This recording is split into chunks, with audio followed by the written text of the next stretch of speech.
आइए इन स्रोतों का गहराई से विश्लेषण करें और दुनिया के सबसे पहचाने जाने वाले लग्जरी ब्रांड की चौंकाने वाली कहानी को समझें।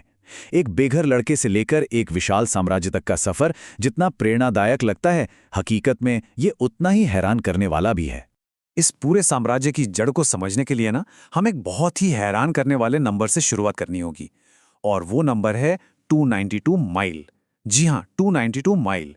ये बिल्कुल वही दूरी है जो एक 13 साल के बेघर लड़के ने अपनी क्रूर सौतेली माँ से बचने के लिए पैदल तय की थी।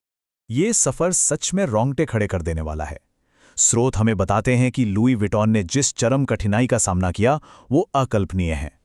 पेरिस पहुंचने और एक बॉक्स मेकर का हेल्पर बनने से पहले उन्होंने पूरे 2 साल जंगलों में सोकर और रास्ते में छोटे-मोटे काम करके गुजारे थे।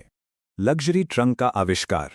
तो चलिए देखते हैं कि कैसे केवल चीजों को बारीकी से ऑब्जर्व करने की क्षमता ने एक बेघर किशोर को पेरिस के उच्च समाज का सबसे एलीट कारीगर बना दिया। अब यहाँ एक बहुत बड़ा बदलाव हो रहा था। लुई ने बड़ी चालाकी से ये भांप लिया था कि पेरिस में घोड़ा गाड़ियों की जगह अब तेजी से ट्रेनें ले रही हैं, तो भारी डोम के आकार वाले बक्सों का जमाना अब जा रहा था। इसलिए उन्होंने एक ऐसा फ्लैट टॉप आयताकार ट्रंक बनाया जिसे ट्रेन में आसानी से एक के ऊपर एक रखा जा सके। और तो और भारी चमड़े की जगह उन्होंने हल्के ट्रियानॉन कैनवस का इस्तेमाल किया। ये सच में एक मास्टर स्ट्रोक था। और बात यहीं खत्म नहीं हुई। उन्हें पता था कि अमीर यात्री अपनी हर छोटी बड़ी सुविधा के लिए मुंह मांगी रकम देने को तैयार रहते हैं। इसीलिए उन्होंने ट्रंक के अंदर बिल्कुल कस्टमाइज्ड डिब्बे बनाए और महिलाओं के लिए खास हल्के कैनवस वाले हैंडबैग पेश किए। इसी शानदार इनोवेशन के दम पर इस ब्रांड ने 1867 के वर्ल्ड फेयर में ब्रॉन्ज मेडल जीता और एलीट क्लास में अपनी पक्की धाक जमा ली। वैश्विक विस्तार और शाही घराने। अब जरा 1869 में स्वेज नहर के उद्घाटन के समय चलते हैं, जहां से इस ब्रांड की अंतर्राष्ट्रीय प्रतिष्ठा एकदम से आसमान छूने लगी थी। इन स्रोतों को देखकर पता चलता है कि दुनिया भर के शाही घराने इस ब्रांड के पूरी तरह से दीवाने हो चुके थे। मिस्र के वाइसरॉय से लेकर भारत के महाराजा जगतजीत सिंह तक का नाम इसमें शामिल है, जिन्होंने अपनी तलवारों और पगड़ियों के लिए 60 कस्टम ट्रंक का ऑर्डर दिया था। और जरा सोचिए, महाराजा हरि सिंह ने तो पोलो आउटफिट्स के लिए 38 ट्रंक मंगवाए। इन भव्य ऑर्डर्स ने इसे सिर्फ एक ब्रांड नहीं बल्कि एक अल्टीमेट स्टेटस सिंबल बना दिया। लेकिन सफर इतना आसान नहीं था। फ्रैंको प्रूशियन युद्ध में उनकी पूरी वर्कशॉप तबाह हो गई, सब कुछ खत्म। लेकिन लुई ने यहां गजब की चतुराई दिखाई। उन्होंने प्रॉपर्टी की गिरती कीमतों का पूरा फायदा उठाया और रुई स्क्राइब में एक प्राइम लोकेशन खरीद ली। यहीं से ब्रांड की शानदार वापसी हुई और 1885 आते आते लंदन में इनका पहला इंटरनेशनल स्टोर भी खुल गया।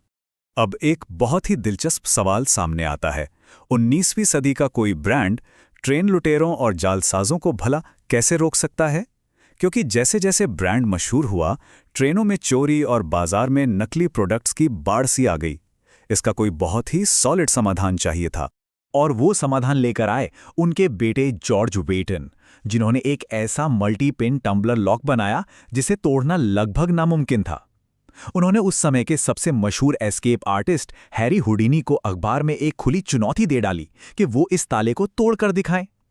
हुडीनी ने ये चुनौती ठुकरा दी, और बस फिर क्या था, इस एक घटना ने ये साबित कर दिया कि अमीर यात्रियों के लिए सबसे सुरक्षित विकल्प सिर्फ और सिर्फ यही ब्रांड है। और बात सिर्फ ताले पर आके नहीं रुकी। नकलचियों को हमेशा के लिए रास्ते से हटाने के लिए जॉर्ज ने जापानी कला से प्रेरित होकर अपने पिता की याद में वो मशहूर एलवी मोनोग्राम डिजाइन किया। इसका हैंडमेड प्रोडक्शन इतना ज्यादा सटीक और महंगा था कि जालसाजों के लिए इसकी नकल कर पाना बिल्कुल असंभव हो गया। अंधकार युग और कॉरपोरेट बदलाव। संस्थापकों के गुजर जाने के बाद दुनिया भर में चल रहे संघर्षों और बड़े कॉरपोरेट बदलावों के बीच ये कहानी एक बहुत ही गहरा और डार्क मोड़ लेती है। स्रोत एक बेहद विवादास्पद दौर का जिक्र करते हैं, जिसे द फ्रेंच सागा किताब में भी दर्ज किया गया है। द्वितीय विश्व युद्ध में फ्रांस पर नाजी कब्जे के दौरान जब बाकी व्यवसायों ने विरोध में अपने दरवाजे बंद कर लिए थे, तब गैस्टन लुई के नेतृत्व में इस ब्रांड ने अपना काम चालू रखने के लिए नाजी कठपुतली सरकार का सहयोग किया। उन्होंने इसे बचे रहने की रणनीति कहा, लेकिन ये कदम आज भी ब्रांड के इतिहास पर एक बहुत बड़ा दाग माना जाता है। युद्ध के बाद जब हालात खराब हुए और बिक्री तेजी से गिरने लगी, तब परिवार में शादी करके आए हेनरी राकमियर ने कमान संभाली। उन्होंने एक बहुत ही बोल्ड कदम उठाया। बीच के उन सभी थोक विक्रेताओं को हटा दिया जो भारी मुनाफा कमा रहे थे और सीधा डायरेक्ट टू कंज्यूमर मॉडल अपना लिया।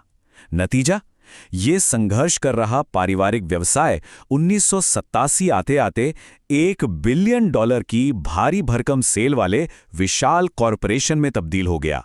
Hostile corporate takeover. अब इस कहानी का सबसे हैरान करने वाला हिस्सा आता है। कंपनी को स्टॉक मार्केट में लिस्ट करने से असल में उन कॉर्पोरेट शिकारियों के लिए दरवाजा खुल गया जिनसे हेनरी को सबसे ज्यादा डर लगता था। बाहरी खतरों से बचने के लिए कंपनी का मोएट हेनेसी के साथ विलय किया गया था, लेकिन कंपनी पर कंट्रोल को लेकर ऐसा आंतरिक युद्ध छिड़ा कि हेनरी को विटोन परिवार की विरासत बचाने के लिए बर्नार्ड अर्नोल्ड को बुलाना पड़ा। लेकिन कॉर्पोरेट दुनिया की विडंबना देखिए, उसी व्यक्ति ने यानी अर्नोल्ड ने अपने सहयोगियों के साथ मिलकर गुपचुप तरीके से शेयर खरीदे और एक हॉस्टाइल टेकओवर कर लिया। 1989 तक संस्थापक परिवार को उनकी ही कंपनी से पूरी तरह बाहर निकाल फेंका गया। अर्नोल्ड के हाथ में सत्ता आते ही ये ब्रांड एक ऐसी मशीन बन गया जो बस लगातार अधिग्रहण करना जानती थी।